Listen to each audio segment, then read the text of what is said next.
landas ng buhay.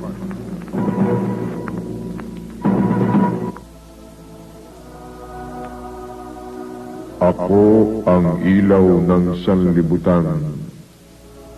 Ang sumusunod sa akin ay magkakaroon ng ilaw na nagbibigay buhay at di nalalakad sa kadiliman.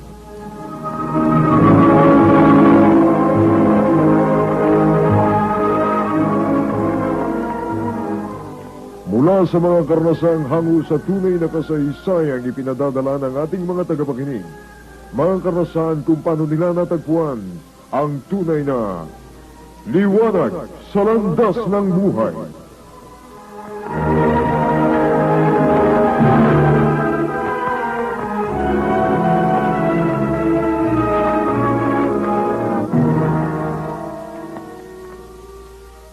At ngayon, narito ang isang liham kasaysayang padala ng isa nating tagapakinig.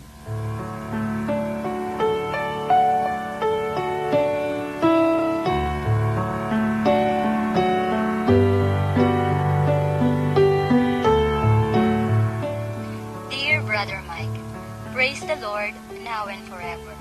Mahirap pong ipaliwanag kung gaano kalaking himala ang tinanggap ko sa ating Ama. Kaya't hayaan nyo na lang na isa-isa ko itong isalaysay. Ako nga pala si Marife, may asawa at dito naninirahan sa San Pablo City. 1985 po nang magsimula akong pahirapan ng sakit sa ulo at iba pang problema na naging dahilan kung bakit hindi na rin ako nakakatulog.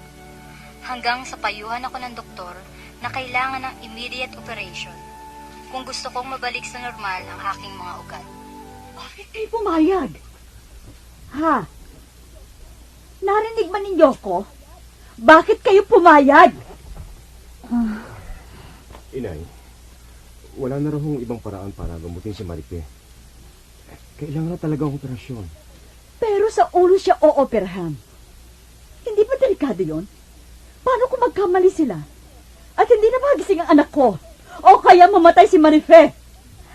Nay, mas gugustuhin ko nang maoperahan ako kaysa tiisin ang kalagayan ko. Kasi mas delikado kung ahayaan natin lumubha pa ang kalagayan ng anak niyo, Inay. Kayong bahala. Masyado kayong sampalataya sa mga doktor. Maaaring ikaw kinulam lang, Marife. Kung pumapayag kang isama kita sa espiritista, hindi ka pagagastos ng 100,000 piso.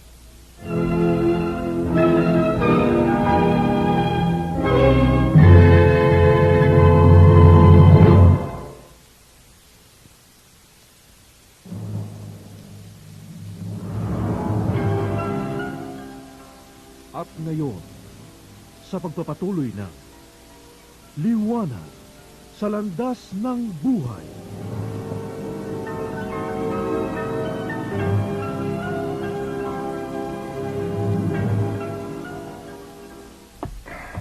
Lumabas na ba ang doktor? Tapos na ba ang operasyon, ha, Sana? Tapos na raw, Inay. Kaya lang, binabalot pa nila ng benda ang ulo ni Marife. At saka, doon na raw tayo maghintay sa magiging kwarto niya. Kumusta si Marife? Kumusta ang anak ko? Inay, magdasal tayo. Sana, hindi magkaroon ng komplikasyon. Pero sa ngayon, stable daw ang kalagayan ni Marife. Kaya lang, Inay, baka sa makalawa pa natin siya makausap.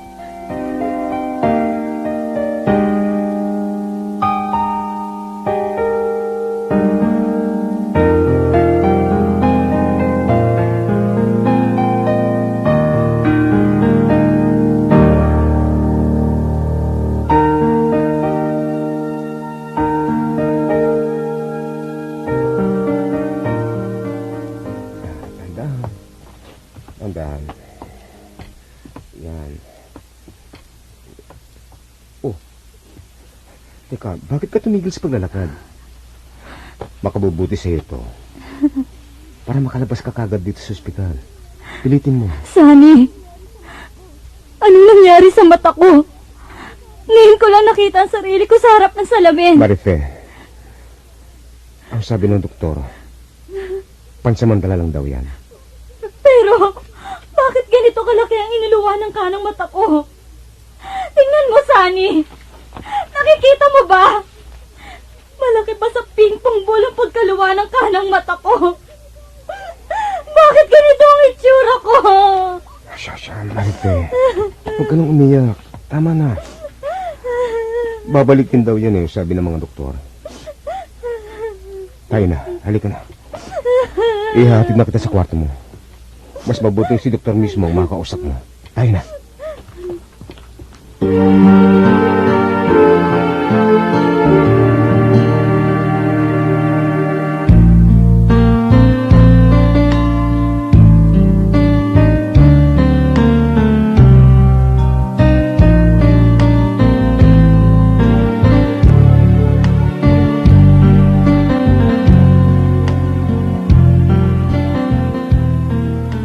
Kung within this week walang pagbabago, ooperahan natin siya muli. Pero hindi agad-agad. I-schedule natin yan. Doktor, malaki na pong nagagastos namin. Katunayan, hindi namin alam kung paano umpisahang babayaran ng perang nagastos namin. Ito ang komplikasyong tinutukoy ko, Sunny. It's beyond our control. Pero tulad ng sinabi ko sa iyo, another operation can correct the problem. Doktor, pwede ho bang makapaghintay ng kahit 6 na buwan bago isagawa ang isa pang operasyon? Kasi ho, baka hindi kayanin ni Marife. At saka isa pa, talagang wala na kaming panggastos. Pag-iipunan ko muna, doktor. Pwede. Kaya lang, nakikiusap ako every 2 weeks sana dali mo siya rito. Ha? Libre ng check-up. Gusto ko lang makasiguro na nasusubaybayan ko ang pag-ilom ng... Wala lang kumain. At kung bababa ka pa sa kusina, may initan ka lang. Nagkakagulo na ng mga nagluluto para sa birthday ng panganay ninyo. Salamat, Inay. Pero, wala ho akong ganang kumain. Ano ka bang tao ka? Paano ka lalakas niyan? Paano ho ako gaganahan? Tingnan yung itsura ko. Kahit di naman nyo sabihin, hindi talaga ako bababa ng bahay. Dahil katatakutan lang ako ng mga kapitbahay at ibang tao. Kung bakit kasi pumayag ka magpa-opera? Komplikasyon yan. Sa halip mawala ang problema mo, napalitan lang ng iba. Inay naman, sisisihin niyo pa ba ako? Gusto ko lang namang gumaling. Hindi naman kita sinisisi. Kaya lang, sana, nakinig ka sa akin. Hindi nangyari ito. Basta ho, ayokong kumain. Anak, huwag ka namang magalit sa akin. Katulad ngayon, nasabi sa akin ng asawa mo, kailangang operahin ka uli para ibalik sa normal ang umusli mong mata. Pinag-usapan na ho namin yan. Pag-iipunan na lang namin. Makikiusap akong muli. Ako naman ang sundin mo ngayon, anak. Subukin natin yung nababalitaan kong matatandang nanggagamot sa... Totoo ba nababalitaan ko na isa ka sa napagaling ng matandang manggagamot dito sa bundok ng Banahaw? Totoo ba? Oho, napagaling nga niya ako eh. Dati kasi akong hikain, pero ngayon hindi na. Magaling ka na pala. Bakit narito ka pa rin sa bundok? Bilang pasalamat ko sa nagpagaling sa akin. Teka, hindi ko maintindihan eh. Ano bang ibig mong sabihin? Dito na ho akong pirmihang nakatira. Ha? Bakit? Ulila na ho ako. At saka, hindi naman ako pinababayaan ni Tatang eh. Oo nga, pero sayang eh. Dapat nag-aaral ka. Sunny! Ako na ang susunod na titingnan ni Tatang. Halika na! O sige ha, Ella. Ang asawa ko na palang gagamutin ni Tatang. Kasabahan ko na siya. Bakit ganun, Nay? Wala pa rin nangyayari. Siguro hindi ka naniniwala sa mga ipinayo niya. Ano bang hindi? Heto nga po't naubos na ang pinulbos na buto ng butike na ipinapahid ko sa paligid na mata kong nakaluwa. Pero wala pa rin nangyayari. Kailangan pa rin tuwing lalabas ako ng bahay, may takip ang kanang mata ko. Marife, anak, huwag kang mawala ng pag-asa. Lagi na lang bang ganito, Nay? Hindi ako dapat mawala ng pag-asa.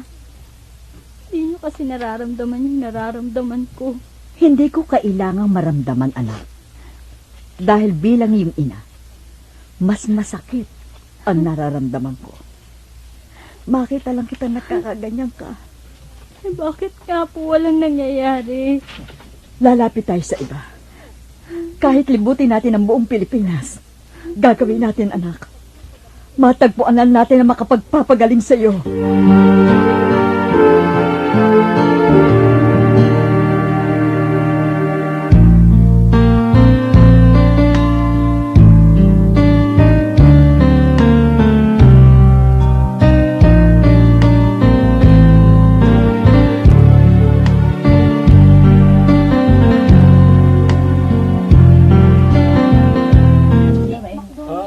Maupo lang po kayo. Kapag maingay ho kasi, hindi makakapasok sa katawan ni Nanay Hildang spirito.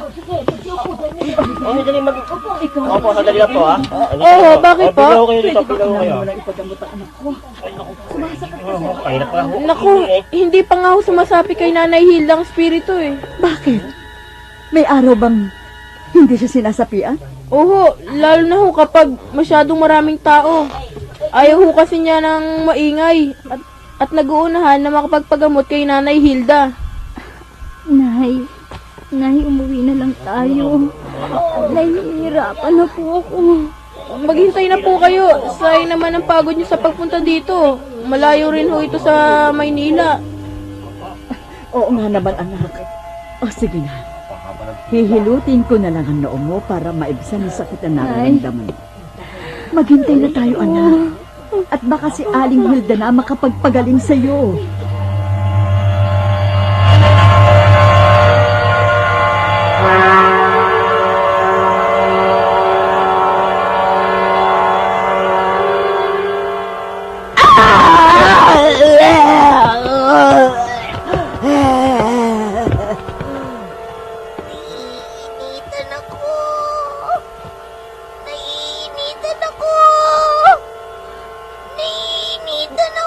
Nainitan ng spirito sumasabi kay Nanay Hilda. Kung pwede po ay umurong kayong konti. Masyadong marami ang nakakapaligid kay Nanay Hilda. Nainitan ako! Ilapit na sa akin ang magpapagamot! Opo, mahal na espiritu. Akain ko na po ang may sakit sa inyo.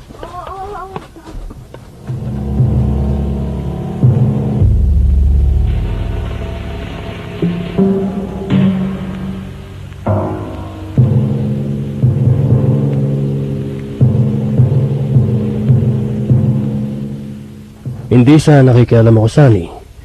Pero kung dinala mo sa kung ano-anong espiritista o albularyo si Marife, it might be doing her more harm than good. Doktor, Ang totoo, walang nawala sa akin kung ayaw niyo talaga magpa-opera. Menos pagod sa akin. Dahil kung ano man ang kikitain ko sa gagawing operasyon sa kanya, kulang pang pambayad yun sa stress at hirap na inaabot namin tuwing magsasagawa ng operasyon. anong ibig mo sabihin, doktor? Sunny, hindi porket pinipilit kitang pa-operahan si Marife, gusto ko lang kumita. Concerned ako sa kanya. Mahigit 2 taon ang ganyan ang kalagayan niya. And it's getting worse. Sayang ang nalalaman ko kung hindi ko siya matutulungan. Dok, kasi sa kalagayan ko ngayon mahirap po kasi kami. At saka, paniwalang-paniwala na siya sa nanay niya. Hindi ko alam kung paano ko pa siya kukumbising.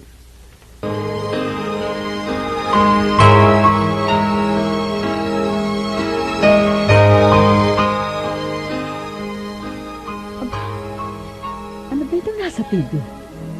Ang daming tao. Bakit may palabas pa rito? Madaling araw na.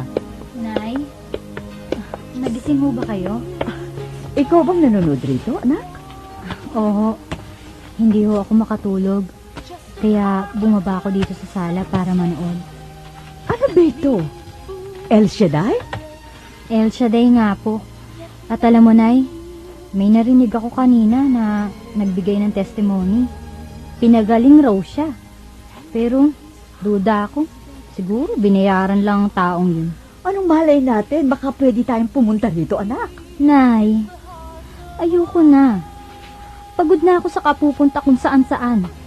Pinagtsatsagaan ko lang panoorin yan dahil gusto ko makaramdam ng antok. His Father's words, for he comes in the name of the Lord.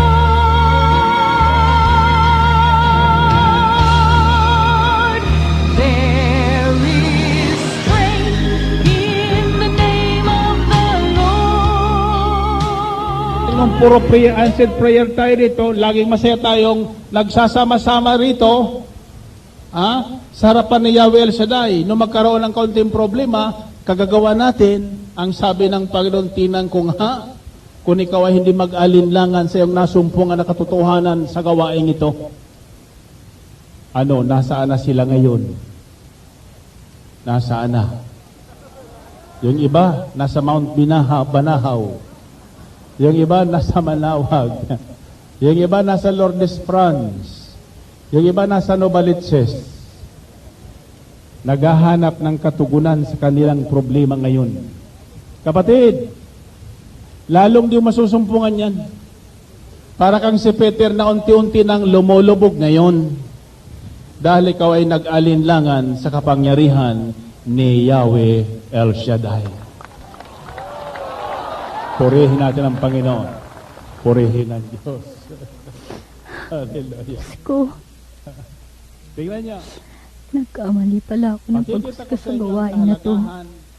Ng Kaya pala, pananalig na walang halong mula na makapunta rito sa inay, hindi na rin niya ako tinigilan sa Ang sino kaya-yaya. mang nananalig at naniwala ng Panginoon Kristo ay totoong Diyos. Totoo pala po yung Diyos na pinangangaral ni Brother Mike. Namuhay sa piling natin. Itinapos sa Damang-dam cross, ako sa sandaling ito, namatay, yung muling kapangyarihan, nabuhay, Panginoong inilibing at muling Jesus. nabuhay.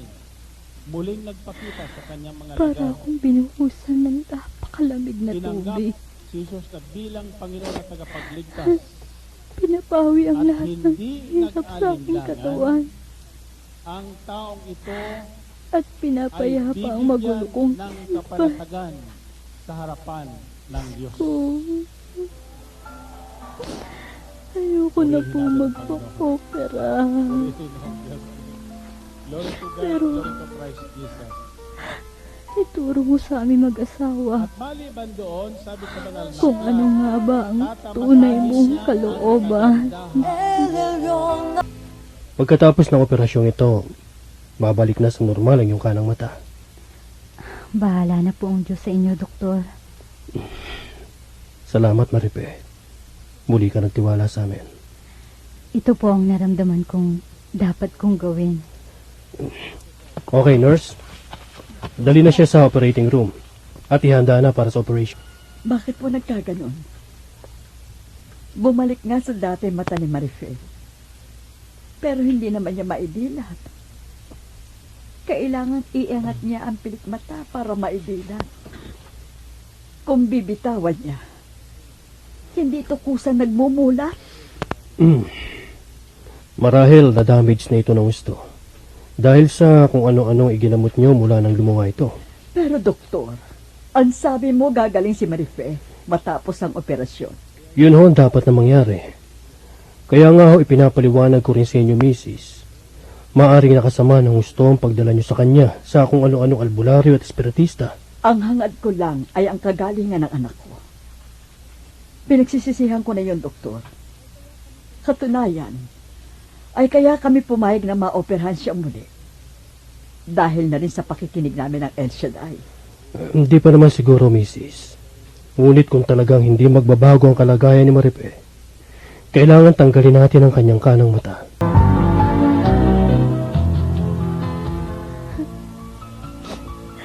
Pinarurusahan yata ako ng Panginoon. Marife, huwag mong sabihin yan. Tulad ni Inay, hindi rin ako papayag na natanggalin yung kanang mata mo. Ayun, no? At lumubog na ito sa normal niyang kalagayan. Ang problema na lang ay maidilat mo yan ng normal. Pero malabo na rin ang paningin ko, Sunny.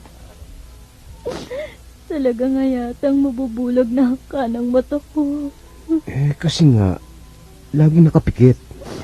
Kung hindi ko hahawakan, hindi naman maimumulat. Kaya siguro, dapat nga lang tayong pumayag na tanggalin ito. Hindi. Maripende. Ngayon pang napaliwalan niyo na rin ako kay El Shaddai. Hindi tayo papayag, Marife. Hindi tayo susuko. Dadalo tayong muli para sa El Shaddai na mismo ang magpagaling sa iyo.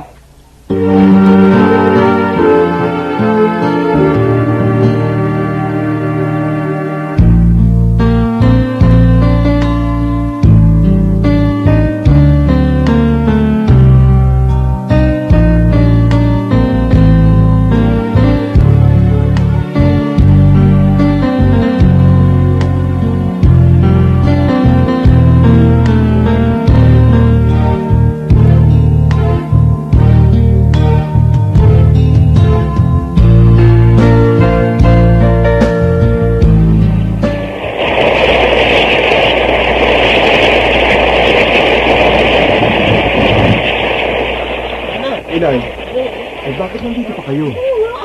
Lumalakas ang ulan dito sa reclamation area. Lalo tayong dapat matuwa, anak. Maulan na si Marife. Inay, sariwa pa ang sugat ko dahil sa operasyon. Alisin mo ang sombrero niya, Sunny. Hayaan natin mapatakan ng ulan ang kanyang ulo. At ang mata mo, Marife, itapat mo sa patak ng ulan. Iyan ang magpapagaling sa iyo, anak. Yes, Lord. Inaangkin ko po. Hindi na ako ma-ooperahang muli. Ito na ang huli kong operasyon.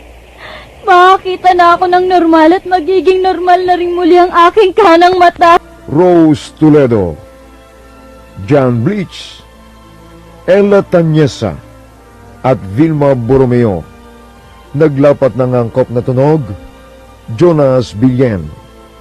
Production Assistant, Karen Ablanya. Ito ay mula sa pangkalahatang pamamahala sa produksyon ni Brother Mike Villarde. Sinulat para sa radyo ni Didit Marasigan. Direksyon Rusty Remo Talain. Hanggang sa muli, kay patuloy naming inaanyayahang subaybayan ang mga tunay na kasaysayan na pinadadala ng ating mga taga-subaybay dito sa Liwanag sa Landas ng Buhay.